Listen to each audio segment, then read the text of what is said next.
Vanessa. Let's go ahead and invite you to join. And of course, you are so on the spot. Hello, Olivia. There we go. Hi. I had my iPad all set up and it doesn't like you, so I'm shutting that off. Yes. Yeah, I've never tried it on an iPad or on a computer. So I'm happy. I do find it helpful to make sure you're plugged into some type of power. So Fair it enough. can take quite a bit of battery. Okay, I'm turning my light on. Can you see me okay? Yes, I can see you perfectly. So Well, I and see I want to, express my condolences for Delilah. Oh, thank you. I know as you know, I kind of have like a very large heart. And Yes. I had just gotten the call, and for anyone who hasn't watched my stories, I found a little baby fawn, and she had injuries, and I was so hopeful because she was eating and all of that, but she had to be put down, but we gave her comfort, so we will have a cheers to her later. So I'm so happy, Vanessa, that you could join us. You are such an amazing person that I have known for several years now, and you work as an executive and organizational coach, and I know you have given me lots of advice through the years. You are an incredible woman, an advocate for transgender healthcare, for patients, for family members. I can't live up to this hype. Yes, and it's been so amazing. So, I'm just so pleased to have you on. So thank you for joining us today. It's absolutely my pleasure. There we go. Let me see. Oh, there, that's better. That one's perfect. Yay! It's just my pleasure to be here. And, I've always enjoyed every part of you. Your energy, your intelligence, your intellect, all of who you are is just, you're an amazing person yourself. And, people that know you know this, and people that see you can feel that. And that's, you live your life right out in front of you all the time. And that's an impressive thing. As one of the tenets of my coaching is behavioral authenticity, and you embody that to the nth degree. And I'm so impressed that you do that. Well, thank you so very much.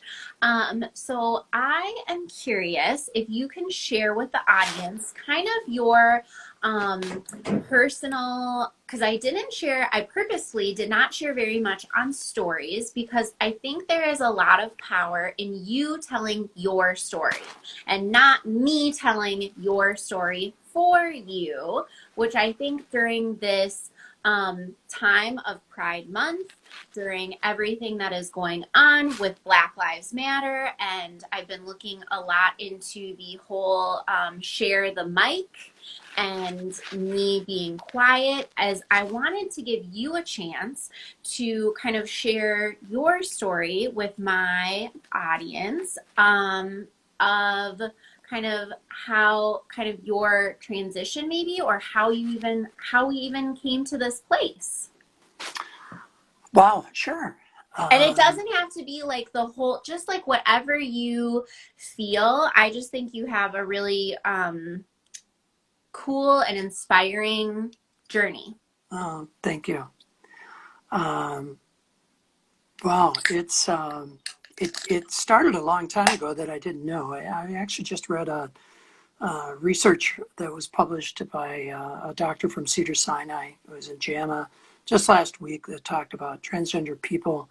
78% of trans male and trans women, roughly 75%, discover by the age of 6 or 7 that there's something wrong, that they don't quite match brain and body. Mm-hmm. I was among that group early on. I just didn't feel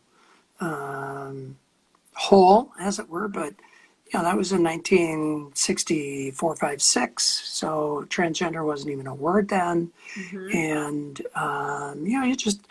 you grow up with what you know Right. and identify with where you are. Mm-hmm. And when I finally got into college, I was taking a abnormal psychology class in one of my upper level classes, and we got to, at the time, DSM-3 was still in publication. Mm-hmm. And we got to the chapter on transvestism, and my entire life, flashed before my eyes because I'd been dressing surreptitiously since I was about 12. Mm-hmm. I had discovered, I grew up in a big family, 7 kids, Mm-hmm. and we all had laundry duties, one each day. And I had laundry duty that day, and I was doing the whites, and I discovered my older sister's bra. And I had a paper route. And the next morning, I went down to the basement, I grabbed the bra, and I Mm-hmm. stuffed it with socks. And I pulled on my sweatshirt, and I delivered my papers on that paper route. It took about 2 hours every day. And I was absolutely thrilled. I just thought that was the coolest thing on the face of the planet. And that was really my first experience with dressing in the gender identity that I felt. Mm-hmm. Of course, unfortunately, as I was delivering one of the newspapers, a guy opened the door to take the paper from me. He happened to be up at 5:30 in the morning.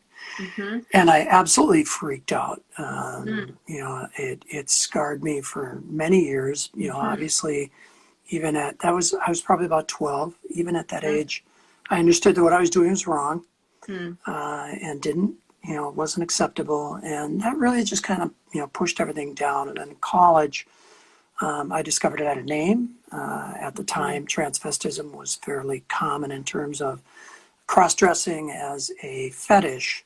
Mm-hmm. I got married, had a couple of kids, kind of just pushed back all the emotional baggage that goes with having a misidentity, as it were. In other words, Mm-hmm. dysphoria. Mm-hmm. And then I had gotten to a point where I had a duffel bag in the back of my car. And as a typical person who's suffering from gender dysphoria, I would binge and purge. So I'd buy clothes, wear them, and then throw them away, and then buy, wear, throw them away. This kind of constant shame cycle that's fairly common from what I know. And I was unhappily married. It had nothing to do with being transgender. I wasn't in a great, the relationship didn't make me happy. There was nothing wrong with the relationship. It didn't make me happy. And so I was in the process of extricating myself from that when I met the woman who is now my wife.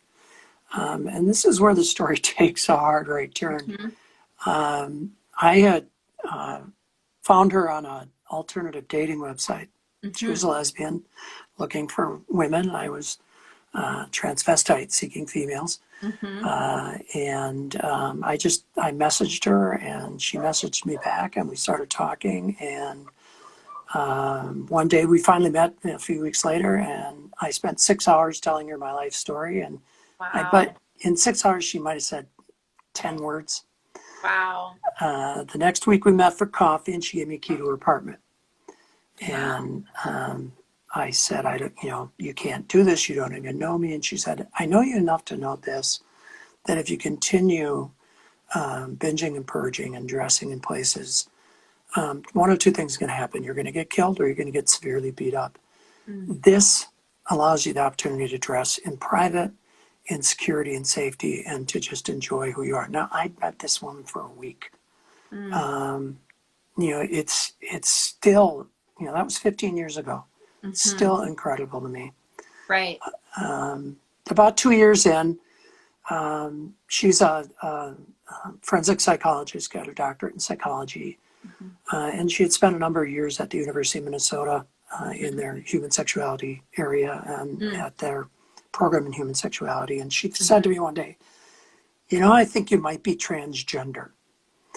And at the time, honestly, the word wasn't in the vernacular. Transvestite, transsexual, she male. These were the popular terms. And so there was a lot of confusion around what that meant. She said, I really think you need to see somebody. Took me 2 years to find somebody. There aren't providers out there that advertise, hey, if you have gender dysphoria, come see me and I'll help you. Right. Even to today, there's just not a lot of labeling with healthcare providers. At Mayo, where you and I met, they have a transgender and intersex specialty care clinic that, basically opened just a few years ago. So relatively new. I did find a therapist at Park Nicollet, a woman named Stacy Seibel, who happens to be a lesbian, but was working with LGBTQ folk.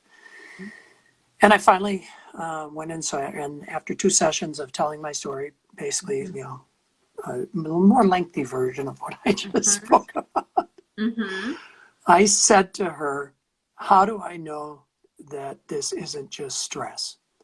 That this is somehow a release for me, and an executive, a lot of stress, a lot of such. And she said, well, I'll tell you what. She said, I have 17 other patients who literally just told the same story you did, and they're all transgender. And she said, but more importantly, she said, the spectrum falls into 3 parts: transvestite, transgender, and transsexual. Now, the term transsexual really isn't around anymore, but at the time, she said, so here's the difference.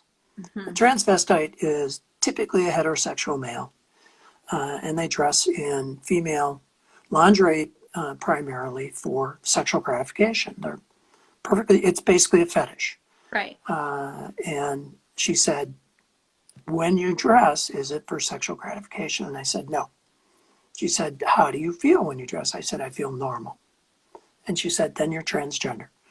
And she said, on the other side of transgender, at the time, transsexual was just a transgender person who'd had surgery to correct everything, and so that the sexual identity of your genitalia matched your brain.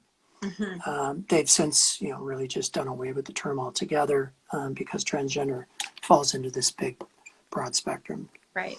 I started to see Stacy every other week, and we have for the last long time. I don't even know how many years. And as we worked through, I decided to transition. Started on hormones, and to be deeply personal and open as I always am.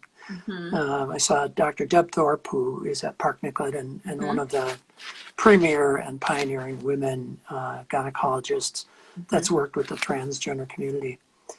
And we started on hormones after she, basically said, yep, you're transgender, let's do this. And she said to me, okay, here's the first thing.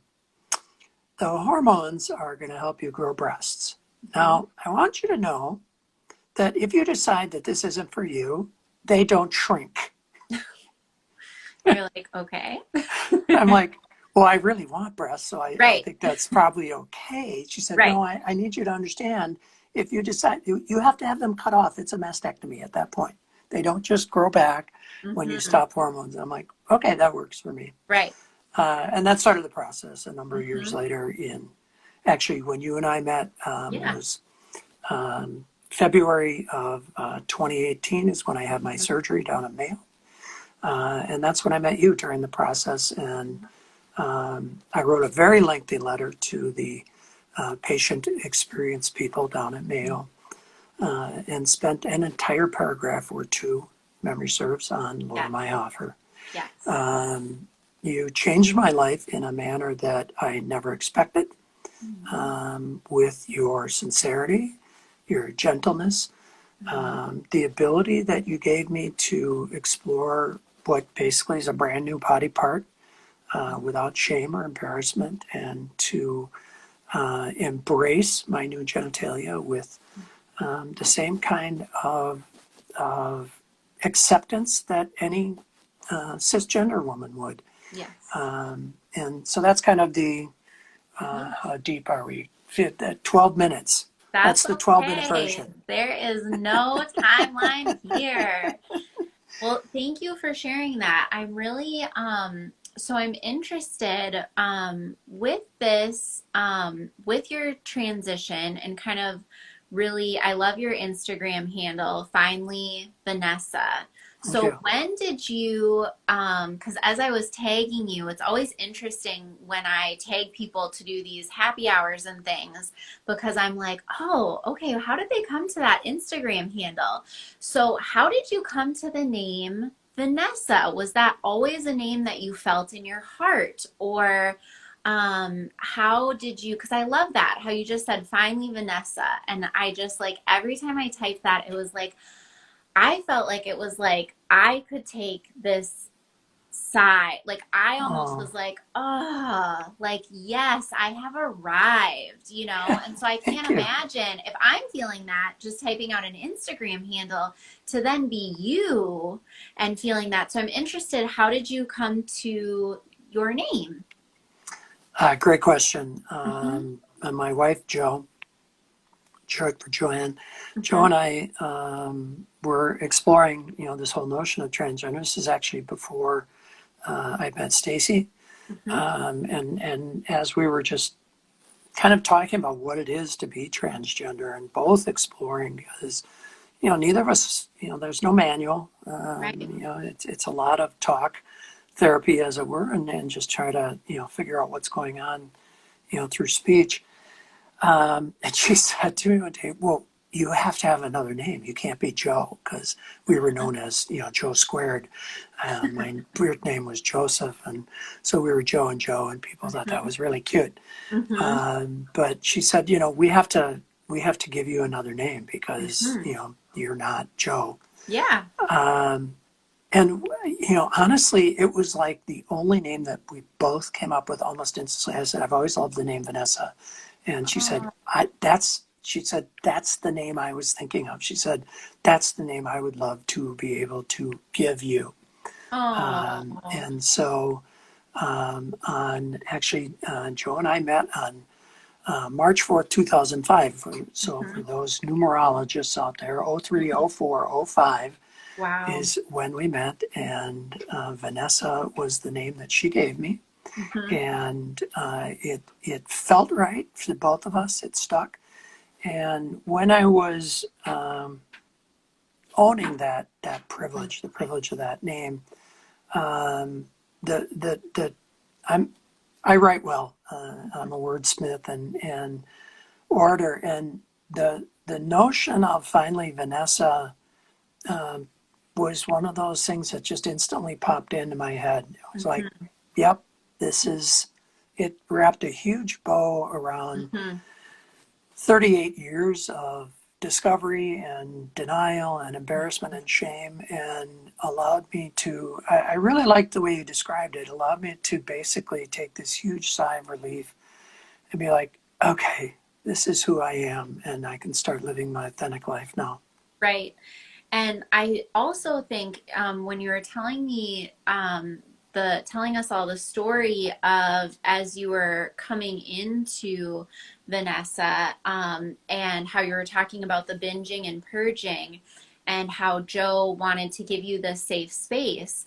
I had another transgender patient that told me that if a cis woman is like attacked on the street or like someone comes up to her, she's typically raped, whereas a transgender woman will be murdered.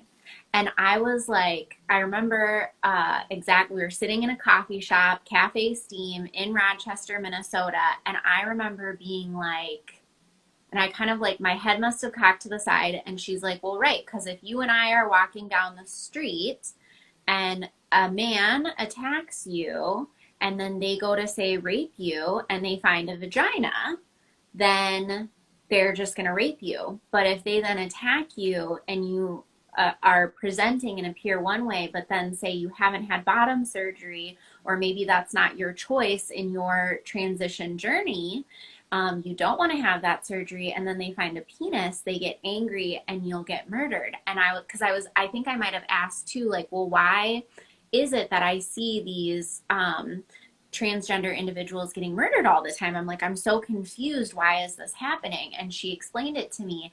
And I just remember being like, oh my God. So when I walk down a dark street or whatever, I'm already freaking out because I'm a lady.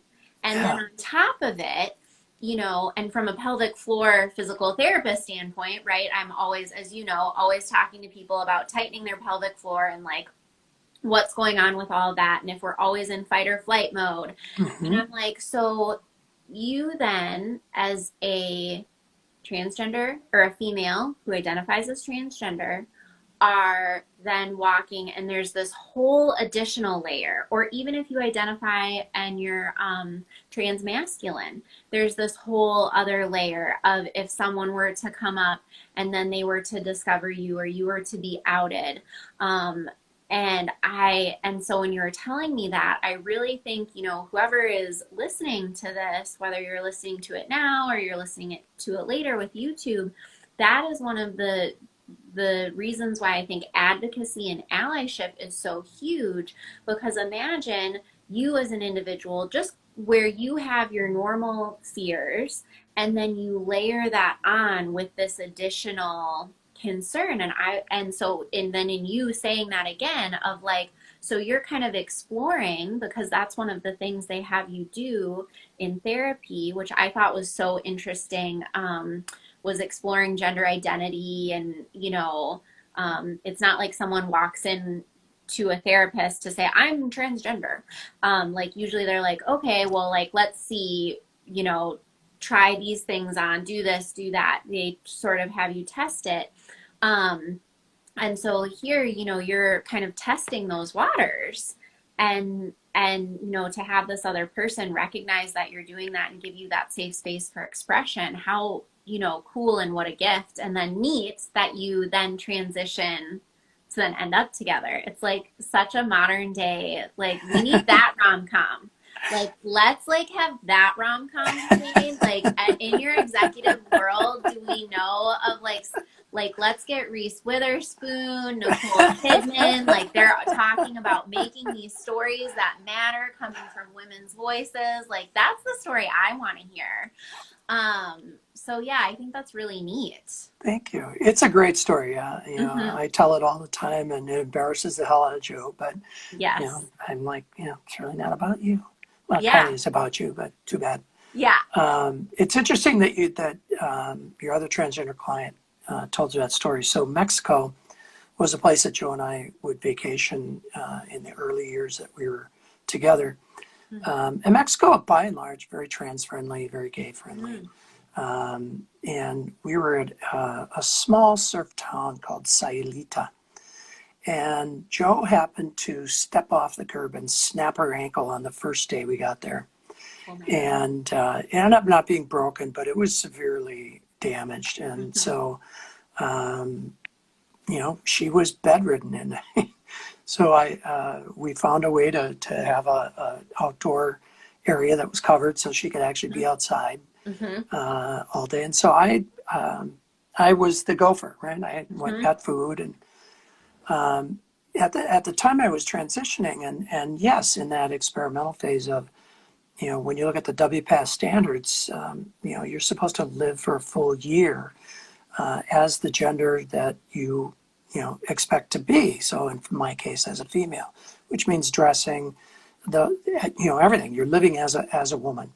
Mm-hmm. And so down in Mexico, because it's, you know, I don't really know anybody, Mm-hmm. there was a lot of openness in terms of, you know, I could wear a bathing suit.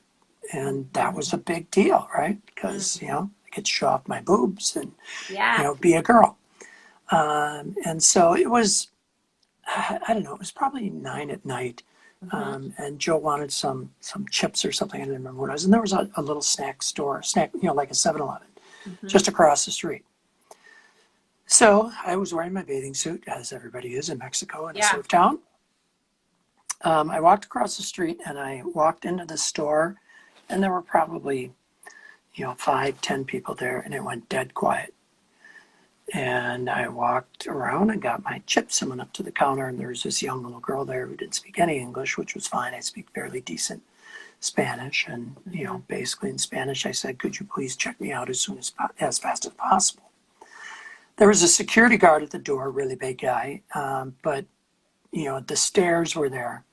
I walked out, and there was a group of young Mexican men basically huddled around, and they circled me as I was waiting to cross the street.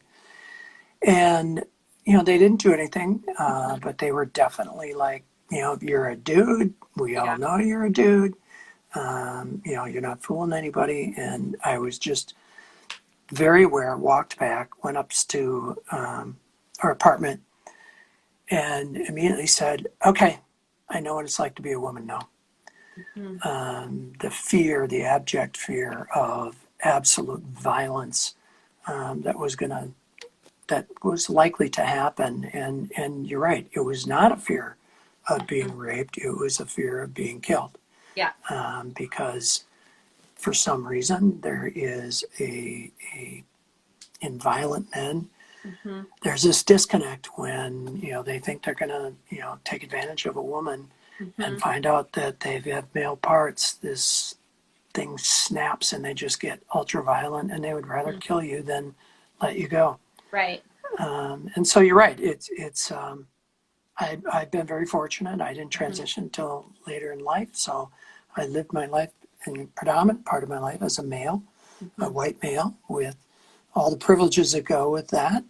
And so the transition was difficult because at work, when I came home one day, I was telling a story about how one of my partners in business had come into my office and said, you're under a lot of pressure here, and we're just going to take care of this. Why don't you just take care of yourself? And I looked at him like, pardon my French, what the fuck are you talking about?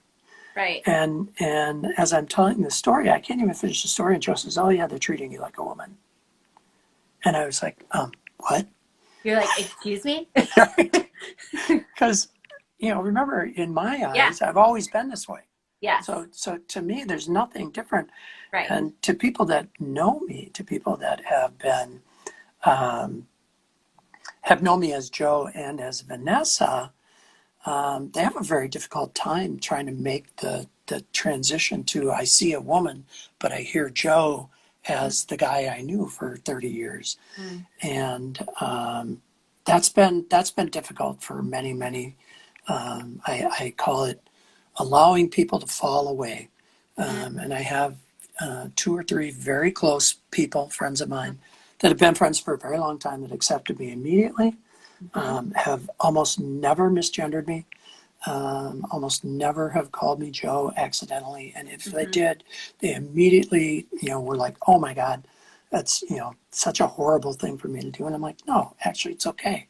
The fact that you noticed it, acknowledged it, and corrected it, that's actually the big deal. Right. So last story, I was at Columbia University in New York last year, working on my coaching degree. And I was seated at a table of 5. So these are very, very intense classes that last. They start at 8 in the morning and they go till 9 at night for 6 days. So basically you're pumping about a year worth of school into 1 week. And we're in tables of 5, and the woman sitting next to me is what I call a hard Catholic. Grew up Italian and Peruvian, which are both deeply Catholic cultures. Holy buckets. Hard Catholic. And we were coming back from lunch one day, and she came up to me and she had tears in her eyes, and she said, I have to apologize to you. And I'm sorry, what did I do? I mean, I don't know what's going on. And she said, I read your bio that Columbia produced before we went. And she said, and I came here expecting you to be a freak. You're transgender, that's not God's plan for you. And she said, I couldn't have been more wrong. And she started to break down, so did I. And I said, actually, you didn't do anything wrong here. You actually did everything right. You decided to form your own opinion based on years of formulated opinion that the Catholic Church had given her. In her own way, she spent 2 days determining that she was wrong. And she owned it and admitted it. And we have been friends ever since, and deep, close friends. To the point that she was like, I love your style. You have to take me shopping. And we're in the dressing room and she's Oh, pulling clothes off. I'm like, okay, this is a little too much too soon. right. Right. I need some space. So so there has been this amazing thing going around that I think I'm pretty sure it's this month with everything that's been going on that said, be okay with changing your opinion. And then I think it's also been expanded with like be okay with admitting you're wrong and changing your opinion. And I love that because it's like yeah, she, like you said, she was able to form her own opinion. She gave herself that space to then to have the courage to come up and say something to you. And then now look at the beautiful friendship that Yeah. you two have been able to cultivate. I think that's so awesome. And then the other piece that I really liked from your other story, where and this is huge and something that I encounter all of the time, is people freaking out that they're going to misgender someone and that they're going to say the wrong name. And I just learned something, or something was brought to my attention, because I used to always say, hi, my name is Laura. I use she and her. What are your preferred pronouns? And I found this thing. I like love Instagram. Apparently, you go to like intense Columbia courses that are a year crammed into a week. I apparently learned things on Instagram, and it said like like pronouns, like my pronouns are not preferred, and it was like the transgender flag in the back. And like, again, my brain was like, I have these like brain moments where it's like my brain has imploded, and like I'm just like, why was I saying preferred? Of course it's not preferred. They are a woman, they are a man, like this is them, Vanessa is she, like why would I ever say preferred? And so and so I love that you have said that, and that, so you were one of the first patients that I worked with. And so I know when I first met you, I was like, you're one of the first patients I worked with. And you were like, I read all the research. And I was like, oh, great. I was like, is it going to be one of these people that like has their medical degree from Google and they're going to start quoting me stuff and I'm going to get it wrong? And you were like so kind. And I was like, okay, I'm just going to rely on the anatomy, because anatomy is something that I know. And like, we can always go to origin and insertion and all of that stuff. But, it was always like me kind of coming forward and saying like, I'm trying my best here. I might not have all the answers, but I'm going to try really, really hard. And I'm going to have these open communications. And so in one of the things in wanting to talk with you and interview you was to show people it's not scary. It's not hard. You can say like, oh shit, I screwed up. Damn it. Mm-hmm. I'm sorry. Let me quick check my mistake, Yeah. And I think that I think is way, way better than either being like, oh, maybe they didn't hear me say she or he, maybe they didn't I really have a hard time, honestly, with pronouns they and them. Sure. They don't sound right. And even though I know I think like Webster Dictionary or whatever said that it's still like okay to put in sentences and all of that, but for some reason it's challenging. And then what is the other one? Z and Zay, or that one? I haven't had anyone ask me to use those. And again, I realize it's because I don't have the repetitions in. So It's like anything. The more reps you do, the better you're gonna get at it. Yeah.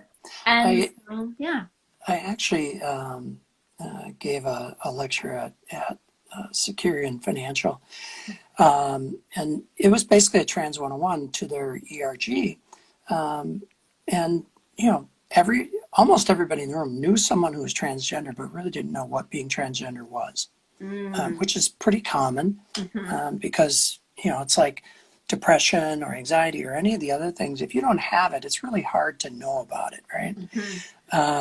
And as I started my conversation, I said to the room, and this is an LGBTQ ERG, so pronouns are fairly in common use. And I said, you've got to stop weaponizing pronouns. And the room went quiet. And I said, see, here's the thing. I said, if someone's genuinely trying and you jump all over them, you give them one option, and that's to shut up. Mm-hmm. And I would rather have somebody be wrong and have an opportunity for education than have them be afraid of being wrong because they're going to get jumped on. Mm-hmm. And so I actually, when people ask my pronouns, I say my pronoun is Vanessa. I prefer that you call me my name. Mm-hmm. I'm going to call you your name. Neither of us are going to have to worry about what's right, what's wrong. Mm-hmm. And, if we get to a pronoun point, then it'd be like, yes, I'm a woman, so it's she, her. Right. But, demystifying it, and then also taking away the ferocity of it, and allowing people to have what I call kind curiosity. There are people that are going to mispronoun on purpose, and I just don't have time for them. Mm-hmm. It's like, why am I bothering here? This person actually Right. doesn't care. Right. I'm going to spend more time with the person like you who's like, oh my God, I'm so sorry. It's like, Right. don't be. You Right. caught your mistake. I'm not going to punish you for that because it was an honest mistake. Right. These things happen. Right. And so the more that we allow people to have a conversation, Mm-hmm. the better the world's going to be. Right. You only need to look around. If we can talk, there's a lot of good things that can happen.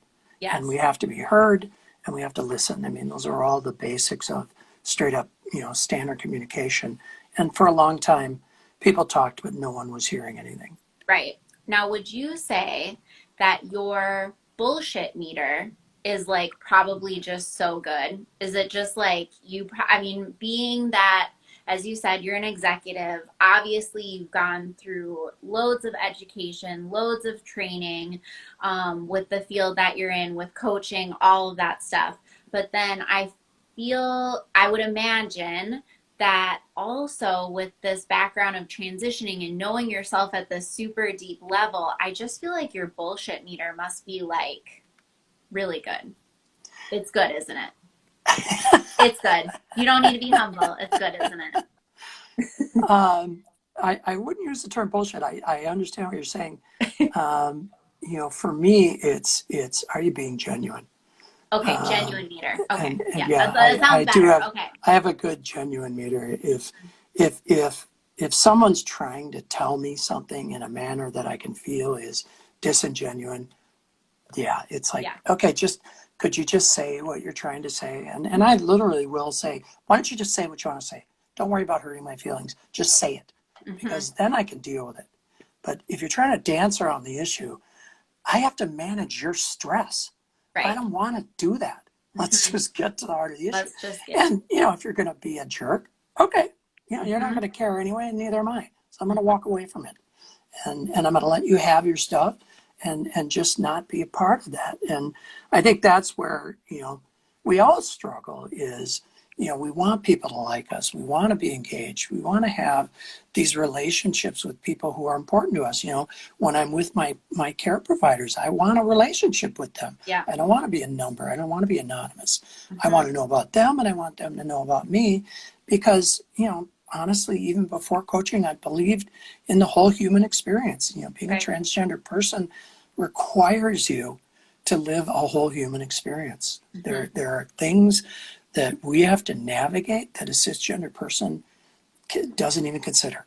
And that's fine.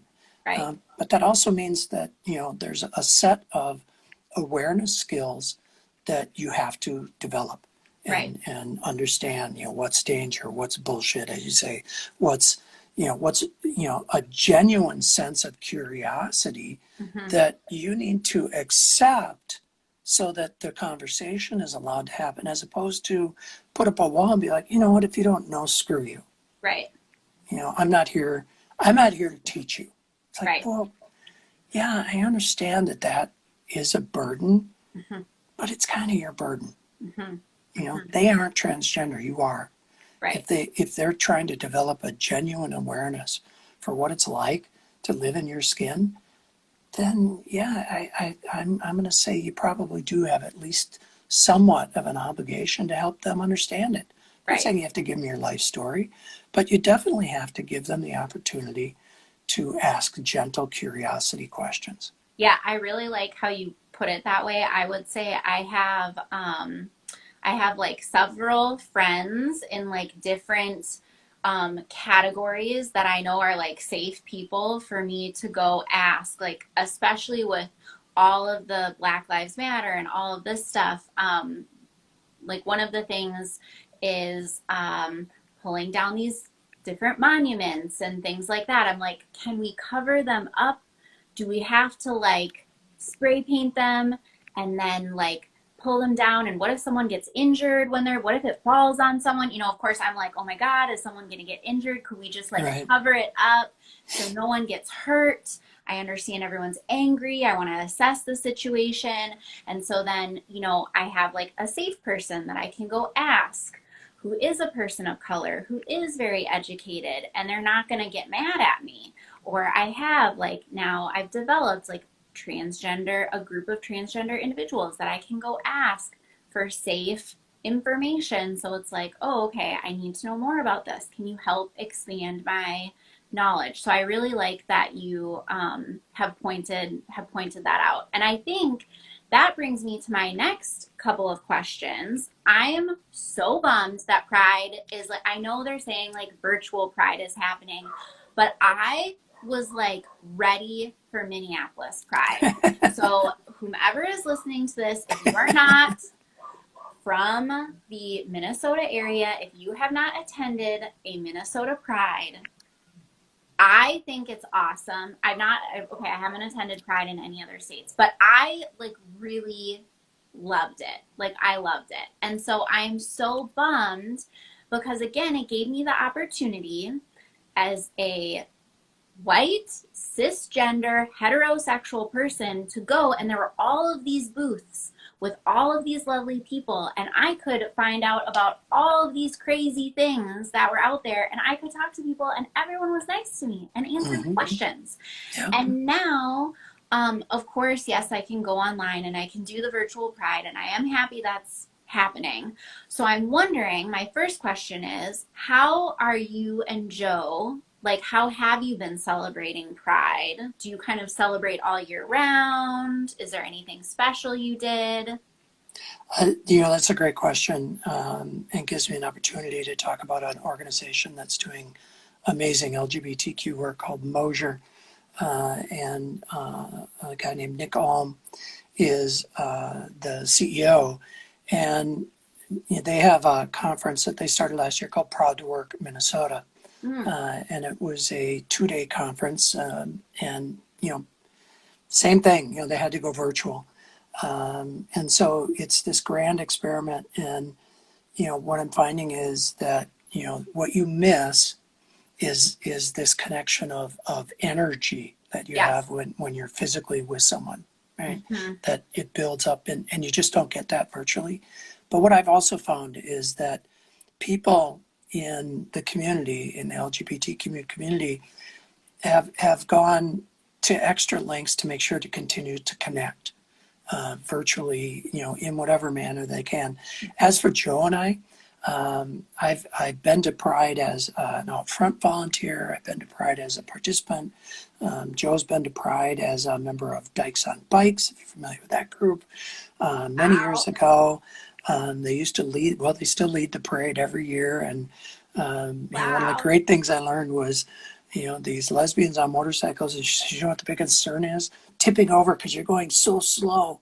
I can imagine.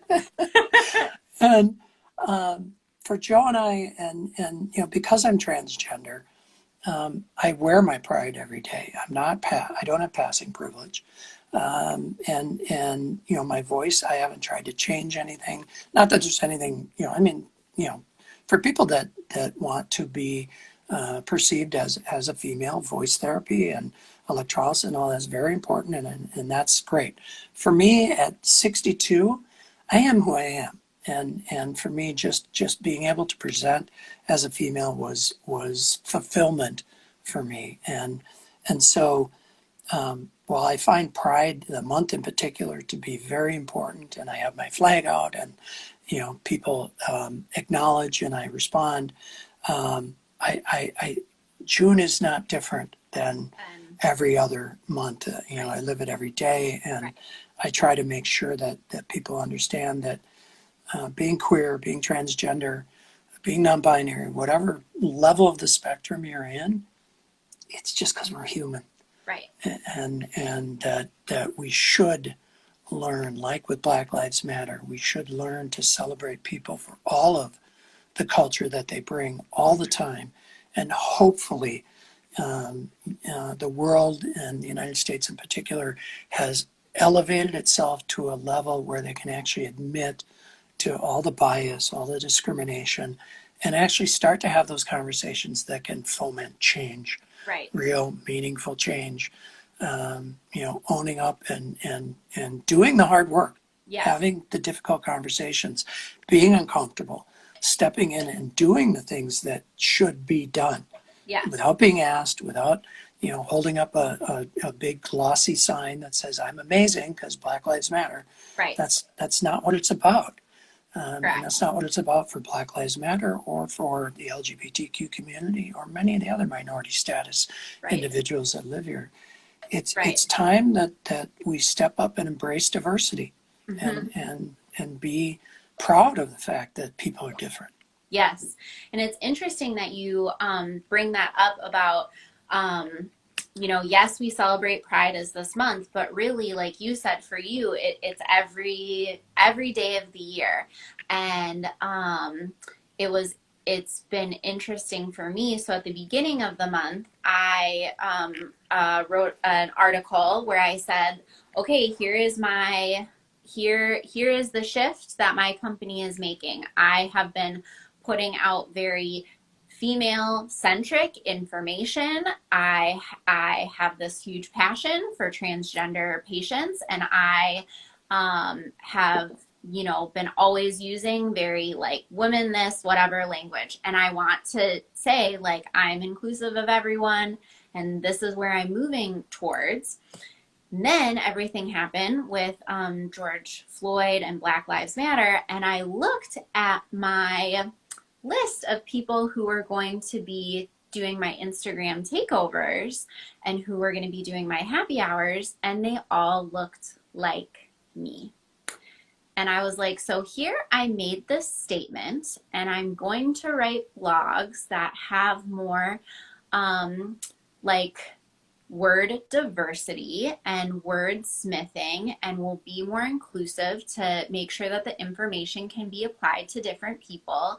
Yet the forward-facing version of one of the big things that I'm putting a lot of time, effort, and energy in does not really necessarily have color diversity. Does it have body diversity? Not really.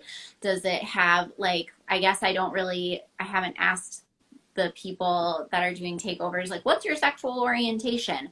But, they all kind of look like me. So they all are very similar to me. And so it was a real wake-up call to say, okay, it's not just this month that is going to be, I'm not going to be the loudest person on social media for Pride Month or for Black Lives Matter, but I am going to run a marathon. And the marathon is all year long, and we're going to make changes. And so I think that I just love how you said that. And I also loved how you said, when you were talking about passing privileges. So for some people who might not know, passing is for individuals who transition.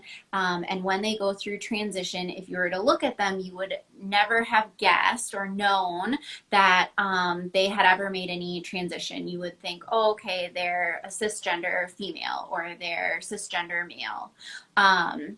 And I liked that you highlighted, I'm this age and this is who I am. And I think, so I have to say, like, I'm very jealous because I just turned 35 and I want to be like, I'm 35 and gosh darn it, this is who I am. I've got a wrinkle here, and I've got a little extra here, and I've got a little bit over here, and this is how my voice sounds, and I say too much, and I talk with my hands. And my boyfriend was pointing out that when I get really excited, I like inhale a lot of air, and I make this weird noise with my nose, but he can tell it means I'm getting like super excited. And so that is one thing that I have to say. I have been very like, I don't know if envious is the right word, but it's kind of made me addicted in working with trans individuals, because they just like own who they are, and wherever they are on that spectrum of transition or change. So for some individuals, again, I know you know this, Vanessa, but to people listening, it might just be, I'm changing my name. Yep. I'm changing the gender marker. It might be going all the way to I'm having bottom surgery, top surgery. Maybe it's just I'm having a hysterectomy, whatever it might be. And so I just love it, because I see all of these individuals who are across this entire beautiful spectrum, and they're just like, many of them, most of them that I've encountered at least, are like, this is who I am, you know, and I'm owning it, and I'm taking up this space. And then it's been fun when I've met people who don't feel that way, and they're still kind of exploring that. And I'll say like, oh yeah, I went backpacking for a week. And they're like, what? You went backpacking for a week? Don't you always wear makeup? And aren't you always in business casual? And I'm like, hell no. I'm like, I never wear makeup. I'm never in business casual. And then getting to explore that. And so I have to say, one, I'm like, when you said that comment of like, I'm this age and this is how I am, I'm like, yeah, that's what I want to be. And then also I wanted to highlight the beauty of the spectrum, and that's another big learning point, I think, is that, like you said, we get all caught up in gender and these boxes and this and that, and what are you? And I love that you said, say my name. And someone might be called Vanessa, but they might look like, I always say my boyfriend, because he has like this huge beard. And so it's like, they might look like him, you know, and that's okay. And that's beautiful, and just like go with it. So I just, of course, you always give me so many teaching points. Well, I wish I could take credit for it, but actually it's almost exclusively due to my relationship with my wife, Jo. You know, and I think family is one of the things that does get kind of overlooked here, for you, for me, for everyone. You know, communication and the ability to be given permission to talk and talk openly and honestly without fear of judgment is a pretty big gift, and it's a very difficult one to give. And Jo has given it freely for 15 years now, and allowed me to, you know, speak openly and honestly. And that doesn't mean she agrees with everything. You know, we've had some knockdown dragouts, but the privilege associated with being allowed to speak openly and honestly without fear of judgment, that's a big deal. And I would tell everyone, you know, the biggest gift you can give someone is that gift of communication. You know, tell me what you have to say. Let me hear it. Let's talk about it. I'm not saying I'm going to agree with it. I'm not saying I might even like it. I might not like it. But I want to give you the opportunity to say it with, you know, your own unique manner, and allow that authenticity to grow within you. Because the more you get to know who you are through communication, either internally, but in particular externally, with a partner or a friend or a family member, someone that, you know, really cares for you and wants you to be the best person you can be, that's the huge gift. And you know, so your boyfriend or anyone in your life that's so important to you, that you give them the opportunity to be honest and straightforward, and, you know, especially hold judgment. Like, okay, I'm going to try to check my bias. I'm going to try to check my attitude. I'm going to try, those are all really, really difficult things to do. Yeah. But when you work at it and when you actually start to succeed at it, you want more and more and more and more, and you end up being more and more open and honest. And Joe and I are very fortunate as we talked through, being in isolation for the last 13 weeks. And we both said to each other, there are a lot of people that I can't imagine being isolated did not with. make it through this. Yeah. Right. And we did just fine, and we actually grew better and more together. So kudos to you for having a boyfriend that allows you to be you, because that's really all we can ask.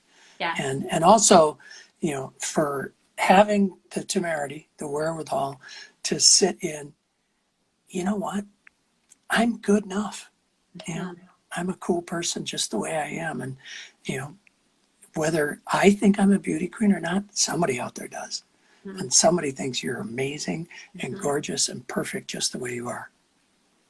So thank you for all of those beautiful words. And You're now, welcome. besides for finding you at Finally Vanessa, and we'll tag all of this in YouTube and all of that so people can find you, where else are good platforms for people to connect with you? Because I know you do executive coaching, organizational coaching, entrepreneurship, all of that stuff.